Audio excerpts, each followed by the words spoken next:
Right. We're back again, ladies and gentlemen. And it gives me great pleasure to introduce the next presenter, who is Adrian Martyn. Now, Adrian has been fascinated with medieval history for many, many years. Since 1996, he's been a medievalist. A medievalist. A wonderful name. And he is particularly interested in the Tribes of Galway. And today, Adrian is going to talk about his research. He's got a book coming out sometime this year, fingers crossed. So look out for that. I've heard him speaking on the radio. He's an absolutely fantastic presenter. So ladies and gentlemen, would you please give a warm welcome to Adrian Martyn. Thank you, everyone. I'll just skip ahead to my first map. This is Ptolemy's map of Ireland in the 2nd century, and it shows the original 16 nations of Ireland. We often think of the Irish as a discrete nation in and of themselves, but as genetics is rapidly revealing to us, they're made of discrete populations or tribes who originated here in the prehistoric era. In the Galway area, we can see the Nagnante, the Ptlomey, and the Concaniki. Now, I'm pronouncing these approximately. That's in the historic era. A number of these, in fact, most of them have disappeared. But this crowd here became known in the historic era as the Ossory. And I'll show you, I don't have them on the next map, but the territory of Ossory still existed up to the 1600s in that area of eastern Tipperary, as far as I know. The ruling family became known as McGuillaporrick, and they were anglicised as Fitzpatrick. Likewise, the Ptlomey actually became a kingdom known as the Uled, or as we now pronounce it, Ulster. That's where it comes from. In the immediate prehistoric area, the Ptlomey were rulers of all this area of what's now Northern Ireland, and they contested for the kingship of Tara with the Menipi, the Downan, and the Cowkey, who were in historic times known as the Lain, or as we know them nowadays, Leinster. But in the very early historic era, the Neil, who were a branch of the Connacht, overthrew them, grabbed the kingship of Tara for themselves, and pretty much wrote out the Lain and the Uled out of history. So, skip forward 1,000 years, whoops, and this is what Ireland looked like on the eve of the Norman invasion. It was not, unfortunately, a unified country, but it was composed of about 9 to 10 different kingdoms. In the west, you had Connacht, ruled by the O'Connor family. At that point in time, Rory O'Connor, who was the son of the previous High King Tardalach, was reigning as King of Ireland. To the north, you had Breffni, which was ruled by Tiernan O'Rourke, and the O'Rourke is still a surname you get in that area. Ariella, at the time, was ruled by his half-brother, Donnacha O'Carroll, until he was killed by his servant in 1168. In the north, you had Intushgart, which we now call the North nowadays, and it was ruled by the family known as McLaughlin, who were close co-relatives of the McClellan family that Tyrone spoke of there a few moments ago. In the east, you had the Uled. There were two families contesting for the kingship at the time, the Dunsleva, and the O'Hoche or Haughey family. Further south, you had the Kingdom of Meath, which was run by the O'Mail Shocklin family. To the south of this, you had the MacMurrough family ruling the kingdom of what became Leinster. In the south, you had Desmond, or as we pronounce it nowadays, Desmond, ruled by the McCarthy family. And finally, Thomond, ruled by the O'Briens, the descendants of Brian Boru. These dynastic families are the, how would I put it, the main, the main Irish surnames we think of: O'Connor, McCarthy, Murphy. Most of these families all come from the apex of their society at the times. The O'Briens were kings of Thomond and kings of Ireland. Likewise, the McCarthys were kings of Desmond, and before that, kings of all Munster. These guys were the apex of the society, and because of that, they proliferated to a great degree. But we forget the fact that they originated from earlier nations that have since become obscured because their surnames are what we associate with Ireland mostly nowadays. This is Connacht. This is the area I come from here, Iarra Connacht, with Galway based around here. The family ruling that was known as O'Flaherty. Conaiki Mara, or nowadays pronounced as Connemara, was ruled by a family known as O'Keady. Up in Umal was a family by the name of O'Malley. I want you to keep this in mind because this will have some importance in a few slides on. Ivy Mike, which was ruled by the family known as O'Dowd. Lady, ruled by the family known as O'Hara. The Silmurray clans ruled by the O'Connors, and Iwania ruled by the O'Kellys, and the Kingdom of Edna run by the O'Shaughnessy families. Now, each of these kingdoms were discrete entities in time that would have looked different a number of decades before and after this. So I'm giving you a rough era, roughly the 1160s when they existed. These, however, are all the families that ended up from Gaelic eras in medieval Galway. What everybody now knows is that towns in Ireland were an innovation that were brought with the Vikings. Later on then, the Normans built a few of their own. Galway is one of the very few towns in Ireland that was actually founded by a Gaelic king. By the time these families came here, however, Galway was known exclusively as an English enclave. However, when you dig through the town records at the time, I found it very hard-pressed to find any English families. I came across a few, maybe half a dozen, but the rest of them were, say, French, Gascon, Gaelic, Welsh, quite a lot of Welsh families, and maybe, like I said, half a dozen I could say justifiably were of English origins. As I went through all these families, I realised one thing, that none of these families, be they the Beggs, the Beolans, the Nolans or the O'Bruthers, none of them came from the great dynastic families such as the O'Connors that dominated the kingdoms. All of these families were coming from what we now call the working class populations, and that was true whether you were of Gaul society, Anglo-Norman, or Gaelic society, Gaelic Irish. Now, this is what the west of Ireland would have looked like in the 1160s. This is touching again on what Tyrone mentioned earlier on. You can actually trace most of the dominant families back to specific areas. This is Clan Tighe, my own home area, based around the town of Athenry, and it took its name from the family known as O'Thaig or O'Thaig. You don't usually find them nowadays in Roscommon, but this was their original homeland that they carved out for themselves during the course of the 10th century. To the east of them, Iwania, run by the O'Kellys, Edna by the O'Shaughnessy and the related families. Clan Fergal was the area where Galway was later based, and they took their name from the clan, the children of Fergal. A couple of generations later on, the leading lineage adopted the surname O'Halloran. O'Brien Raha, and north of this again, Winch Mercada and Clan Cosgrave. Now these two dynasties, before they adopted the respective surnames of O'Flaherty and McHugh, ruled this area of West Connacht until the O'Connors came west and subsumed them. Delbna. This is actually interesting because it's one of the very few remnants we could get in historic times of one who we could base back to the map based in Ptolemy's time. If you put Delbna here, you can see an Ebdani and Blani. Now I'm told by linguists that this is conjugate after 800 to 1,000 years with the nation that we would later know as the Delbna. This family, this nation, because they weren't strictly speaking a tribe or a family, they were a nation as we would understand it, were ruled by a family known as Mac Conray. we nowadays know them as Conroy or King. So the point I'm trying to make here is you can do two things simultaneously. One, you can trace the great lineages, families such as O'Connor, O'Brien, McCarthy, the dominant ruling kindreds through quite a long period in time. But also, if you look carefully through time, you can come across references to the lower class, working class families. And they usually turn up in anglicised areas more than they will in Gaelic areas, for the simple reason that these were the people who owned next to nothing. And to matter in Gaelic society, you had to be a lord, you had to be someone with a lineage behind you, and you had to rule great domains and many peoples. None of these families did any of that. They would have been at best tenants at will.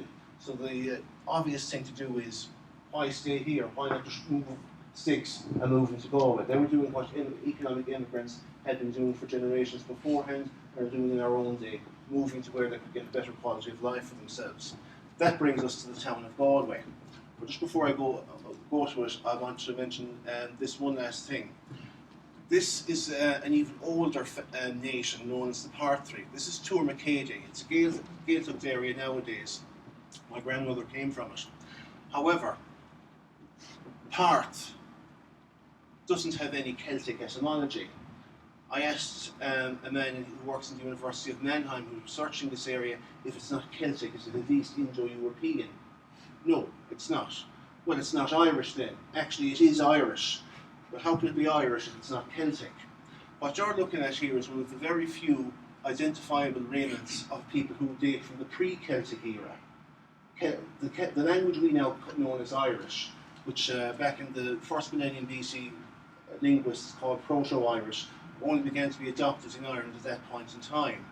And just as nowadays, this area is now a Gaeltacht surrounded completely by English-speaking Irish people, what you had back up till as recently as the 5th and 6th centuries AD was the original Irish people with their original language, speaking it, surrounded by Gaelgors.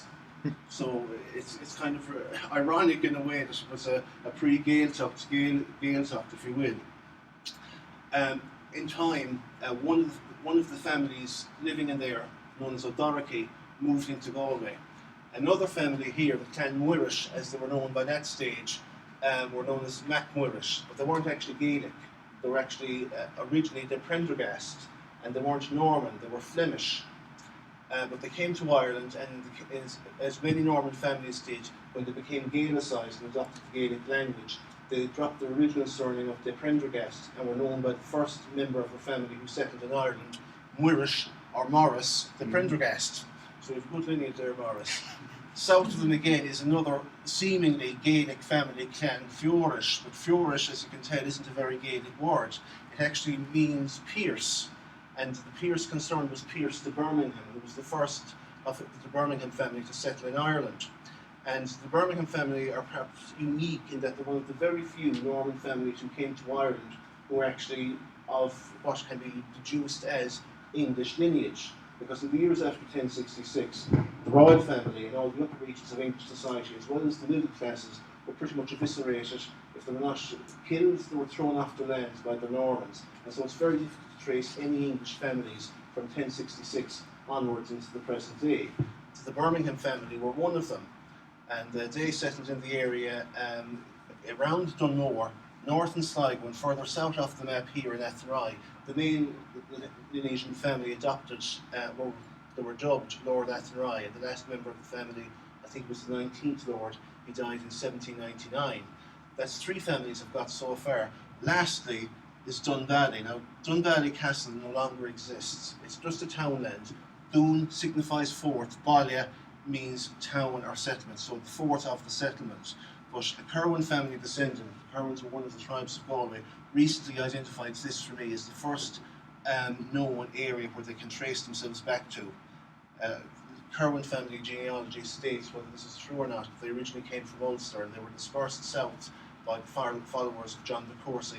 They settled at Dunvalley. Now, move from here a little bit further. This is what, by in around the year 1400, Anglo-Norman Galway would have looked like. To the west, you would have had Ear Connacht, run by the O'Flahertys. To the east, the Kings of Iwan have the surname O'Kelly.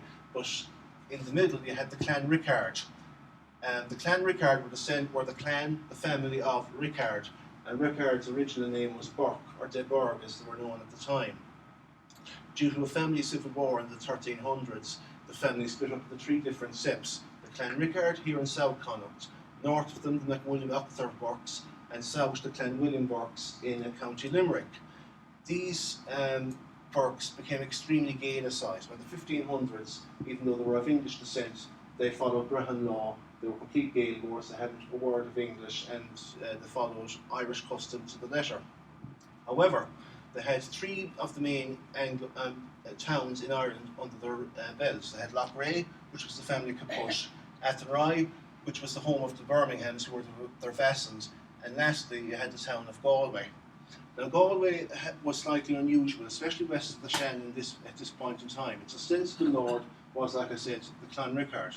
However, the families living in Galway had been pushing for independence over the course of several generations, trying to get Clan Rickard off them because it was basically extortioner, a gangster in many ways pushing it. And by 1484 they actually established Galway as a morality, which meant they were legally entitled to elect their own mayor, and he could keep out anyone up to and including the Justiciar of Ireland, who was the king's representative. From that point in time, most of the families that I've listed here come to prominence. Among the very earliest ones was the Lynch family. Now, as you can see from their name, De Lynch, Thomas, or his ancestor, took their surname from a place called Lynch, which is located somewhere in southeast England. I've come across a number of places called Lynch, Lynchmere, Lidmarsh. I can't tie it down any more tightly than that, but his family would have, like the Birminghams, the Sarsfields, and many other families, would have taken their surname and moved to Ireland. He's listed as a provost in 1274. There's also another family by the name of Marshall listed there, and the 2 families became entwined at one point or other, with the senior branch of the Lynch family adopting the surname Marshall till they died out. Now, as to the genetic makeup, we have a number of Gascons. How Galway built its trade basically was trading from the town of Galway, taking hides and other goods from the Galway region down to the likes of Spain and France. Before they got to open up the Spanish market, they moved to Gascony, which was at that point in time still ruled by the King of England. So you do have a few Gascons turning up in Galway. The Bayonne surname is attested there in the late 1270s. Now it's no longer there, but the Long family still do. And I can trace them back to a man by the name of Guillermo de Landes, who anglicised his name to William Long sometime in the late 1290s. There's also a family by the name of Francis, F-R-A-N-C-I-S, which is found primarily in the Menlo area, but I think they're descended from a man by the name of Domingon Le Francis, who is explicitly mentioned as a Gascon merchant trading in Ireland in the 1280s. It's possible, in fact, that the family were Basque to begin with, because Gascony was originally part of the Basque homeland. It's since shrunk to the immediate area of the Pyrenees. Now, Britons. I'm using this quite deliberately rather than say British. British denotes modern people living in the island of Britain. But Britons, I denote people who are speaking the Briton language, the language we now identify as Welsh. But up to this point in time, we've spoken in Strathclyde, Cumbria, Wales, Cornwall, and Brittany in the north of France. We have a family by the name of Le Brech. Philip Le Brech was Sheriff of Connaught in 1274. If any of you have ever been to Galway, you know that the Galway races are held at Ballybridge. So I presume that's where the town took its surname. One other family was originally known as Cadell, but apparently because he was either very dark complexion or very dark hair, he was nicknamed the Dark or Black, and Black or Blake became the new family surname. They became one of the tribes of Galway.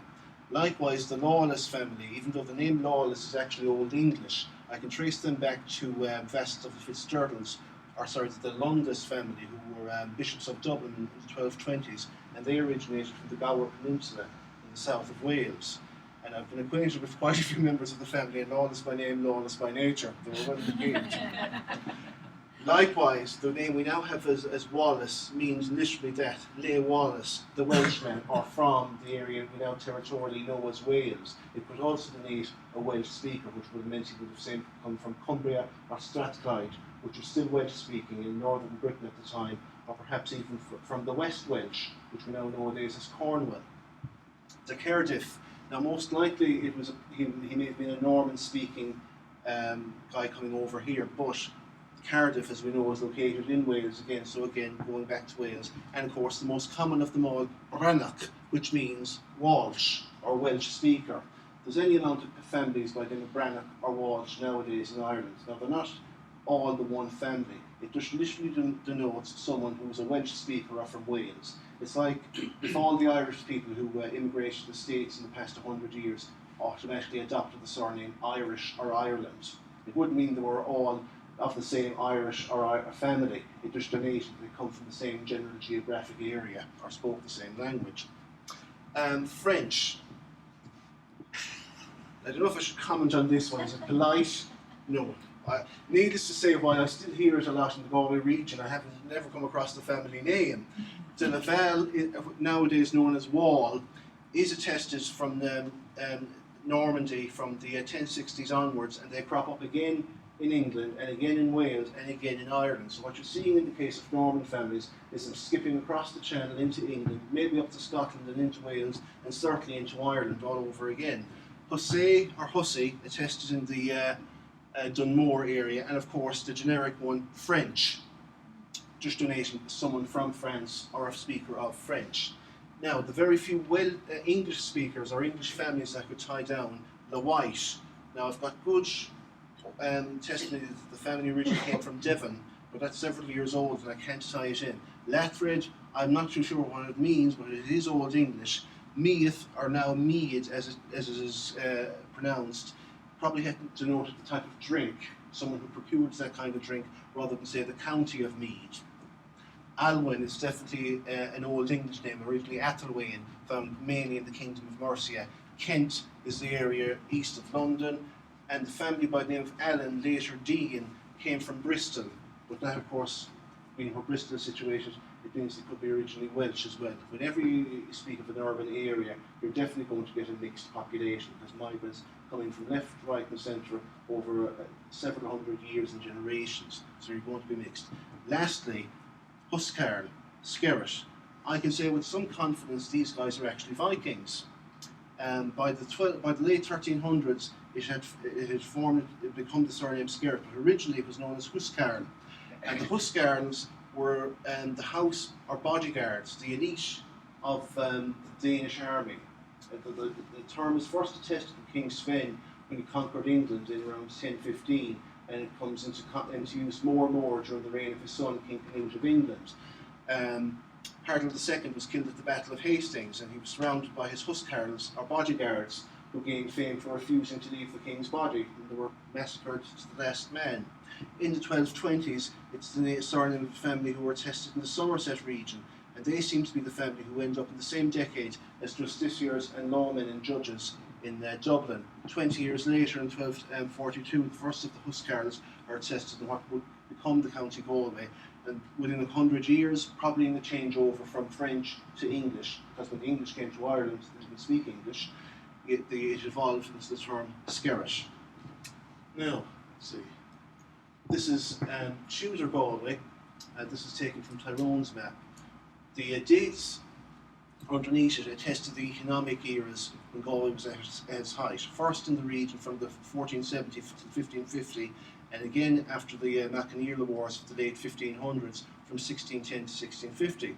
As you can see, this map makes the surnames a lot more clearer. There's the O'Mangans, who are attested as a nation called the Soan, and likewise they never really rose to any great heights in the historic era, so it would be worth testing their DNA to see what you get up with. More than likely it would be pre-Celtic. You get some Dillons and Frenches here, which are ostensibly Norman surnames. You get Daly, which were actually a family of bards, and they're scattered all over Ireland.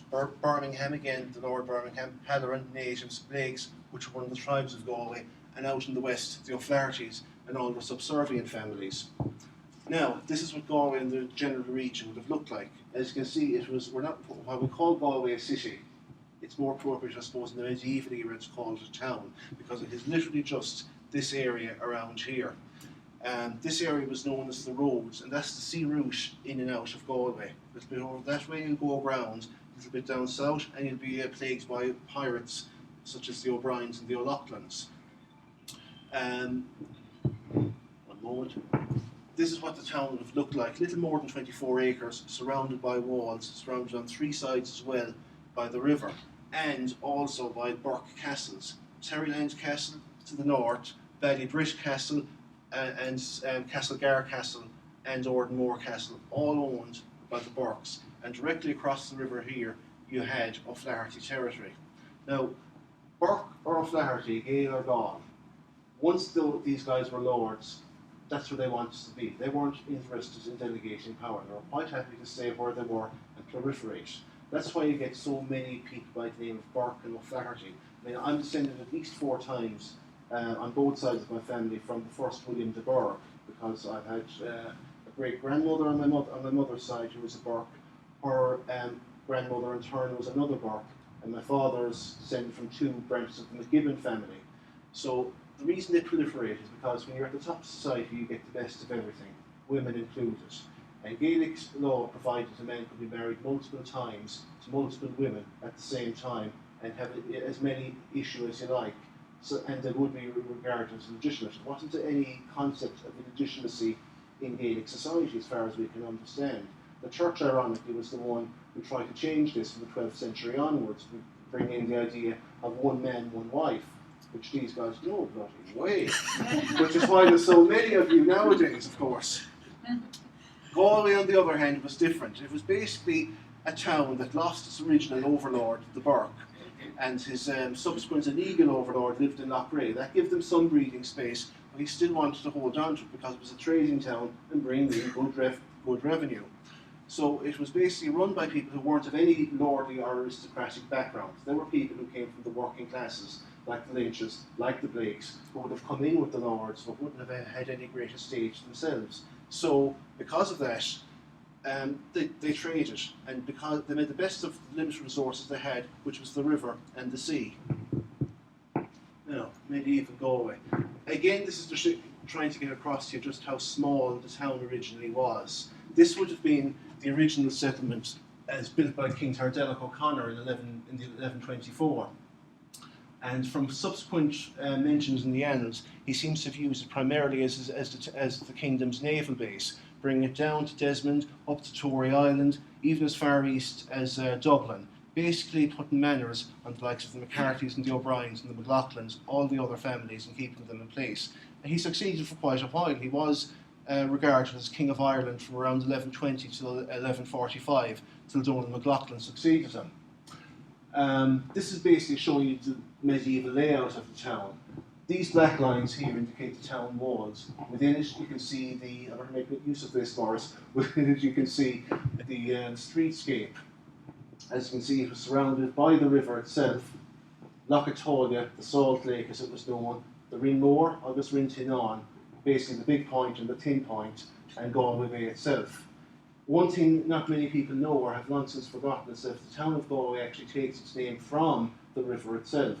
Galway means stony river, and the original settlement was known as Dún Galibh, the fort on the Galway River.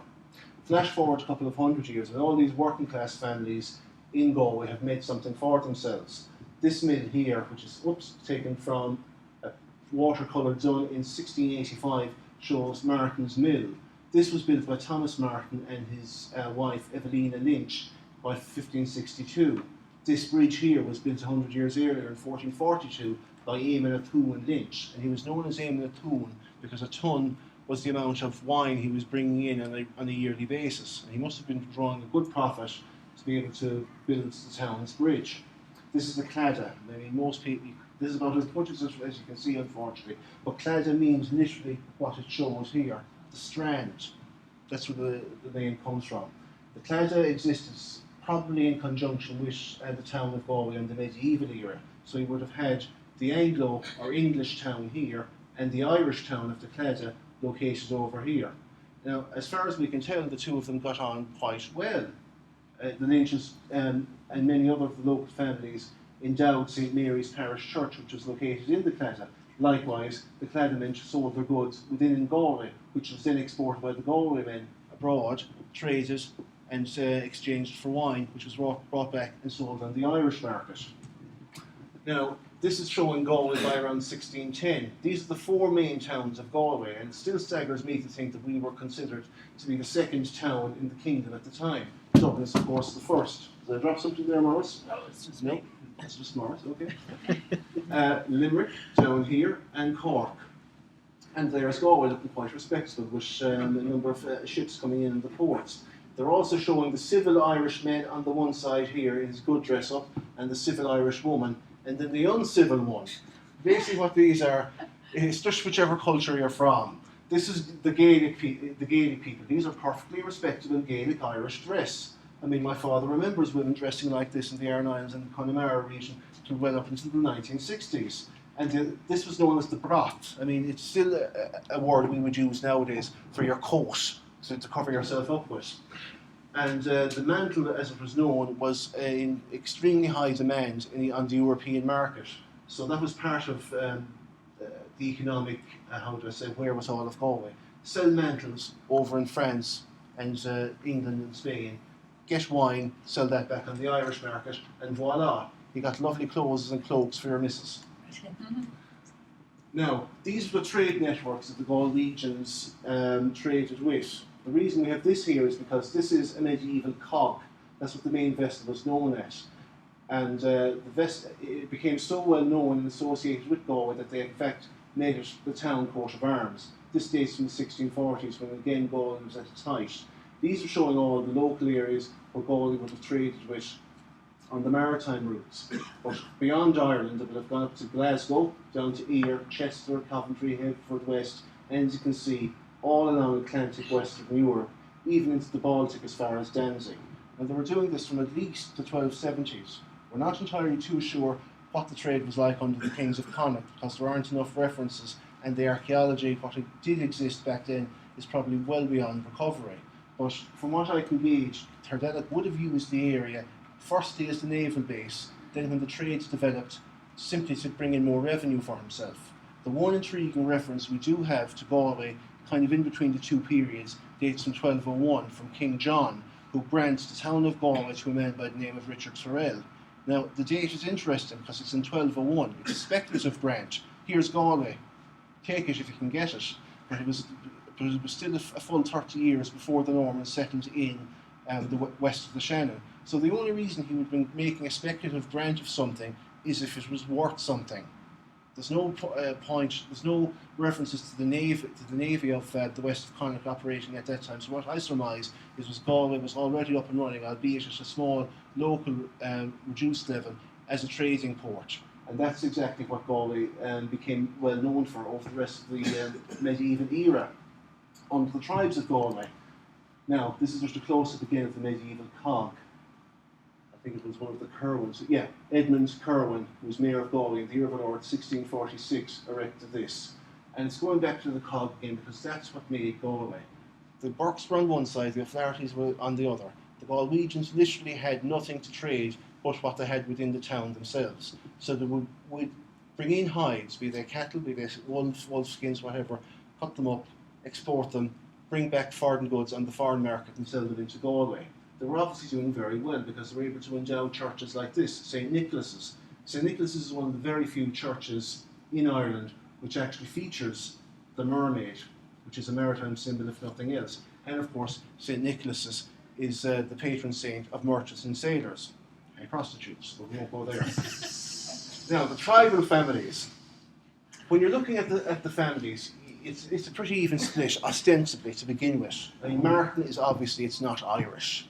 St. Martin of Tours is the patron saint of France, so it must have come in with the Normans. Therefore, the Martins are obviously Norman. Likewise, the Fonts, it's a French name. Attai, likewise, sounds Norman. Joyce and Blake, as we know, those families are Welsh, but they came to Ireland with the Normans, so they would be in under the Norman umbrella, shall we say. The only two Irish families that we definitely know about are the family known as Darcy and Kerwin. And those two families were both quite open about their Irish background. Originally, the Darcys were known as Authority, and they were from the area I pointed out area known as Parts Cara. So it would be very interesting to get a DNA test done on the Darcys and see what does their DNA actually tell. Because if they were still speaking the original languages of Ireland as late as the 5th or 6th century, that means they must have been part of the original pre-Celtic nations of Ireland. But that's another story for another day. Fast forward a little bit, and these are the markers that Tyrone, I got this from Tyrone, thanks by the way, showing where you find the names of the tribes. Athy is vanishingly rare. I only knew one person of the name located in Mayo, who I think is since dead in the Castlebar area, but she knew nothing of her family. Athy actually takes its name, the family takes its name from the town of Athy, which is located in Kildare. Likewise, Darcy, you get, the highest cluster is of course in Dublin, but you can still see, plenty of nations in the area, in the Galway Tipperary area. I'd say the Tipperaries are a different family. There is actually a Norman family that came to Ireland known as Darcy, but the two later got confused, and the Darcys got notions upon themselves and decided, we're not Authority, we're D''RC. But that dated from later on after the point. The Joyces, of course, as we know, are very well associated with Galway, or as it's known in the Gaelic area, Shoiga. Likewise, Morris, Lord Cullallen, he of the Galway racecourses, his surname is Morris. Blake, it's again generic. You get it. You would find it in Anglo areas, but as you can see, it's still strongly found in the Galway region. Dean, it's very rare. It's actually not attested in the 1911 and 1901 census at all, but it's found in Mayo. And we know there was an awful lot of Galway families that moved into Mayo for various reasons in the late medieval, early modern era. Likewise, Kerwin, it is found here in Galway. There is another family by the name Kerwin attested in County Louth, who were hereditary proprietors of the monastery known as Louth. So we're probably talking about at least two different families who just happen to share the same name. And likewise, Skerrit, Lynch, again, with the exception of the Galway Lynches, most of the Lynches you find in Ireland probably come from Gaelic clans, O'Lynch, McLynchy, Lynchinon, and so on and so forth. You get it in Cavan, up in Donegal and Derry as well, greatly down in Cork. Angela Lynch-Lupton, who was Mayor of Galway there twice over the past 20 years, was actually her father was from Cork, so she wasn't actually a Galway Lynch, unfortunately. But she was the 85th bearer of the name to be Mayor of Galway. Brown, likewise, again, it's a generic name, could be from any kind of background, but it shows it's still located in Galway. Font, they're the one family that are absolutely extinct. The last member of the family seems to have died out back in the very early 1800s. And there's Fants and Fonts in different parts of Ireland. And I have come across a Portuguese man by the name of Funt, who actually can trace himself back to Bristol and from Bristol to Galway. But like I said, there's none of them left here. And finally, Martyn, which is a very, very common name in Galway. Now, these are some of the architecture surviving from the medieval era. You have Lynch's Castle, which was built by the Lynches. Blake's Castle, which was nearly demolished there about 20 years ago to make way for a hotel. And the Brown Doorway, which is much battered and not in as good condition as it should be. But these were all either castles or townhouses or the latest des res that the families were building for themselves in the early modern period. They could do so because they had the money to do so, and they could do that because there were people who went out and worked as merchant families. They later became landlords, and that's how most the perception of them survives in County Galway to this day. But they only became landlords because they'd originally been working merchants, not the other way around. And that's unusual because you don't get too much of a middle class in Ireland at that point in time, certainly not in the medieval era. Here are a few more of the Tudor buildings. This is the pub known as Cheanachton's, which is at least 600 years old. Kerwin's name called after the family. The town wall, which in its earliest phase must date back to at least the 1270s. Canon Bala, the Spanish Arch, and part of the town wall. This later bit again was later built by, as far as I remember, William Martyn, who was the first Martyn near Galway in 1519, and extended by his son and grandson. This again is showing in what part of the town they're located, and it just shows again, you can walk from all these areas in less than 5 minutes. if you're going around Dublin, you have to get a taxi. Even to this day, Galway is still a very small area, denoting what, circumcised land and room for manoeuvre the tribal families had to work with. This is the coat of arms. This is of Christine Martyn, who married Martyn Darcy, who was Sheriff of Galway in 1636, and that survives from their doorway. This is the very earliest example I know of the Martyn coat of arms, which dates from the 1500s. And this is the arms of Thomas Martyn on the one side and his wife, Evelyn Lynch. And they were the couple who, in the year 1652, erected the West Mill that I showed you at the end of the bridge there earlier on. These are more, again, of the coats of arms associated with the family.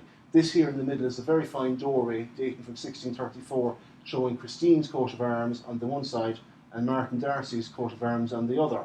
You have all the other ones here, the Lynches and the Lynch-Penrise family, the Frenches, Bodkins, Darcys, the Tighes, Blake Lynches, Blake Frenches, and the Frenches and the Nolans. This is one of the Lynch coat of arms from within St. Nicholas's Church. There was originally the face of an angel here, but unfortunately when the Cromwellians took over Galway in the 1650s, get rid of all these idolatrous papist images, break them down, is all it went, unfortunately. More again, and once you begin, somebody said to me, I never noticed these, and I've been living in Galway for a couple of years, and once you pointed them out, I saw them everywhere. It's like watching UFOs, I think, in a way. But again, they're underappreciated. They're there, you pass them by day in, day out. You don't know what they mean, you don't know what they represent. For example, if you look at the Skerrit coat of arms, squirrels. Now, why on earth would anyone have squirrels on your coat of arms? You should have something like a manly sword or something like that. I think the reason for them adopting it, besides the fact that Skerrit and Squirtle sound similar, is because you made gloves from squirtle skins back in the day, and I think that's how the Skerrits probably got their start once they moved into the town of Galway. Likewise, I am baffled as to why the Brown family used this spread eagle, for their coat of arms, but I suppose no more than some of the monstrosities we've seen built in the Celtic Tiger era as regards houses. Some people got too highfalutin when they reached a certain era in society and decided, oh yeah, the Habsburgs are using it, they rule half of Europe, so we'll use it as well, a double-headed eagle and so on and so forth. That's the Blake and Lynch arms up there, and it's virtually the only one that actually still retained the original colours, because as far as we know, all of these wouldn't have been left in this vast relief. They would have been coloured, and so they've taken the time and the trouble to colour the ones here on this street in Galway. Now, this is the Lynch window. You can't not talk about the tribes of Galway without mentioning the Lynches and the Lynch man who murdered his son. If anyone who doesn't know the story, I'll briefly relate it here. Walter Lynch went off to Spain, came back with his best friend Gomez. Gomez met eyes, how you doing, love, at Lynch's fiancée when he came back. They took exception to this, killed Gomez. He was found guilty and hung by the mayor, who happened to be his own father. And this is the memorial doorway, allegedly, where he was thrown out the window and hung to his death. Now, it's a very good story, but whether it's true or not, you have to pick one side or the other. You can't be neutral in this is a fact or fiction dispute. And unfortunately, I do sit on the fence, which is unfortunate. This is from the town corporation, and if just the lushness of it dates from 1634, shows you these people were well on the make by this stage. We think of the Celtic Tiger boom era as when Ireland went through its first economic boom. That's because we've long since forgotten all the other ones that were reared in their heads back in the day. Like I said, Galway was doing extremely well in the first half of the 1600s, and right up to 1650 when it was captured by the British, it rated second among all the towns in Galway. And you can see well from themselves they have a knight here as one of the recorders, they have esquires and baronets. It's far too small for most people to read, but like these again were humble merchants. They would come from exactly the same background as you or I, people who were peasant farmers, landless labourers, but by dint of hard work, over a couple of generations, they built themselves up and became wealthy merchants. While, before I just go on to this, I want to mention why those 14 families became known as the tribes. Each one of them had a mayor in the family. That's all. That was the only qualification she needed. There was actually only 13 mayors, but one of the Tighes was the previous holder of the town sovereign, and decided we can't have 13 tribes in Galway, it just doesn't sound right. We need 14, so they elected the Tighes, and that's how it came to be. Now, what does commercial DNA reveal about the Galway Americans? I've never actually, I can only trace my family ancestry back 7 generations, back to a man who was born sometime in the late 1700s, somewhere in East County Galway. He turns up exactly once on surviving records in 1855, as does his daughter-in-law, who's already a widow, and 2 of his surviving sons who haven't already immigrated. And I can trace my line of descent by documentation from there. I can't trace myself back to the Galway tribal family, but we'll be doing DNA tests with each other soon to confirm or deny whether we're the same branch or not. Martyn is actually a fairly common surname wherever you go in the Western world, and the reason for that is because it starts with St. Martin of Tours. It begins as a forename, just as anybody's name you give Martin, Anthony, a good Christian name like that. A couple of generations down the line, it becomes a surname. You begin to take names like Fitzmartin, or in the Irish cases, O'Martin, MacMuil Martin, Maguila Martin, MacMuil Martin, and so forth. And this puzzled me because I didn't think Martin was a name you would have associated with Gaelic Ireland. But then again, what's the most common Irish Christian name? Patrick. And it's not Irish, it's British. As everybody forgets, he was a Roman citizen. In fact, while he was British, the name Patrick is Latin.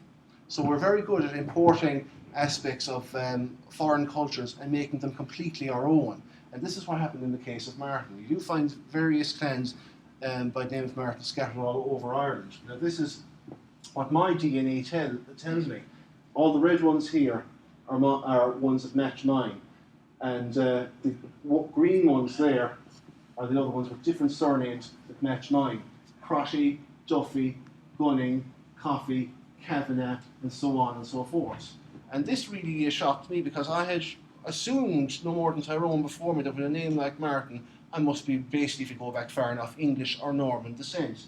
But all my matches were showing Gaelic, Gaelic, Gaelic, Gaelic again. So, as far as I can tell, I'm a true blue Gael, going as far back as the records go. And this is what the DNA markers show. This is the exact region that my family came from. They show Moors, Rafteries, Cavanaghs, Duffys. All these are Gaelic surnames. There's not one Welsh, Scottish, or English, or French, or Norman marker among any of them. It's actually the same region from, I don't know if any old members of the audience remember a man by the name of F.X. Martin. I spoke to him many years ago before he died, and he told me, "Oh, if you're from Kilnadina, you must be a cousin of mine." And I was delighted to have him claim me, but I didn't believe him at the time. But I should have paid attention to Frank's family tree, because 2 family names that have passed down among his family are Ferdinand and Malachy. Now, Ferdinand is ostensibly a Spanish surname, but it's the anglicised form of Fergananum, which is, of course, a good Irish surname, or Christian name. And likewise, Malachy is again the biblical anglicised form of the perfectly respectable Gaelic Irish name, Moel Shockland. So why would a Norman family, ostensibly Norman, because like me, FX thought his family were Norman, why would they be carrying along Gaelic names in their family unless they were originally Gaelic? And sure enough, long after FX died, I came across references to men by the name of Fergananum O'Martin or Moel Shockland O'Martin, not in that area, but a little bit further north. So as far as I can tell, despite the fact I have an English surname, my background is completely Gaelic. Now that really turns the whole thing on its head. There's many families there which just fit under the broad scheme of Norman. Now I can check a few of them back, like the Skerritts, for example. We're fairly sure they came from Denmark, and they would have come over to England with King Sven and Canute. The Deans were kind of hemmed about. We know they were from Bristol according to the Roman family tradition, but Bristol being an urban area, well, were they from, say, Wales? Were they native English, or were they imports to begin with? We don't know, so we need to get DNA done on them. Likewise as well with the Morrises. Morris would be a name we associate with Ireland, but it would be ostensibly Norman, but they would have been actually Flemish, because the Prendergast, Morris and Prendergast, came from that area of Pembrokeshire, which was known as Flemish colony, and up to as late as the 1570s, the natives in the area still spoke Flemish. Flemish actually originates in the area we now know as Flanders, which is the Netherlands nowadays, the Walloon area in Belgium. Likewise again with Athy, they take their name from the town of Athy and thus are ostensibly Norman. But what if they're a Gaelic family that just decided to anglicise themselves, to drop the Tartellachs and the Salves and become Henry and Emma and become completely anglicised at an early age. It did happen even back then. Likewise the fonts, but the fonts are so rare on the ground, we need to do some real searching to find them. So I can attest many other members of the Martyn family who can trace from the tribal families from the medieval era right up to the present day, but I can't do it with myself. My paper trail only goes back 7 generations. So what we plan to do now over the next couple of years is get samples from the Martyn family who I can trace back genealogically to the medieval era and see whether they match with mine or not. And that will make it the 3rd family at least of Gaelic origin who are actually in the English town of Galway.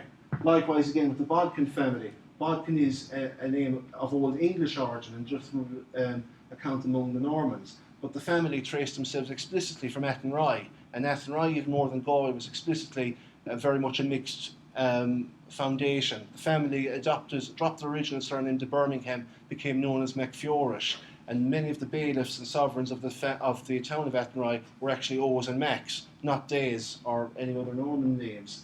The Lynches likewise, we can accept they're properly Norman, but would they be Norman in the sense of Anglo-Norman or Danish Norman or Breton Norman? We don't know. And the Browns, it's such a generic name, it can be applied to any family. Dunn, for example, would be the Irish version, because Dunn means a brunette, which most people are. So why not, instead of dropping the surname Dunn, become a Brown and become anglicised? So this is the great thing about the genetic genealogy. You're using this on the one hand to overturn the old assumptions, and once you know what you're looking for, you can look through the records, such as do exist, and they do exist in some amount, back to the medieval era, and find out, is there any telltale signs that actually show this was the fact all along. And that's pretty much it, I think. Thank you very much for your time.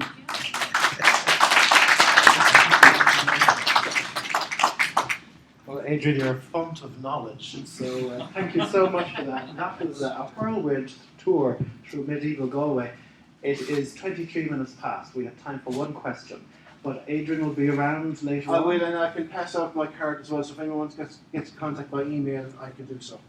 Was there any particular family name associated sailing the ships and doing the trade and going into all these other ports? Could you repeat that again? Any particular family name associated with the actually maritime trade? Who were the sailors on these ships that all of the tribal families themselves got down and dirty. Had their own boat. They piloted, they were pilots, they were masters, they were crew members on the ships as well. But in addition to them, you would have had families like O'Halloran, O'Curran, Faherty, all the local names in the region.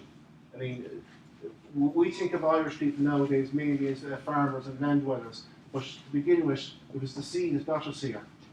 We had to come, it's an island, we couldn't have walked here. Listen, Adrian, thank you very, very much. That was a fantastic presentation. When is your book coming out? It's going to come out sometime, hopefully by the summer of 2014. It's called The Tribes of Galway. Get that book. It's going to be fantastic. Adrian Martyn. Cheers.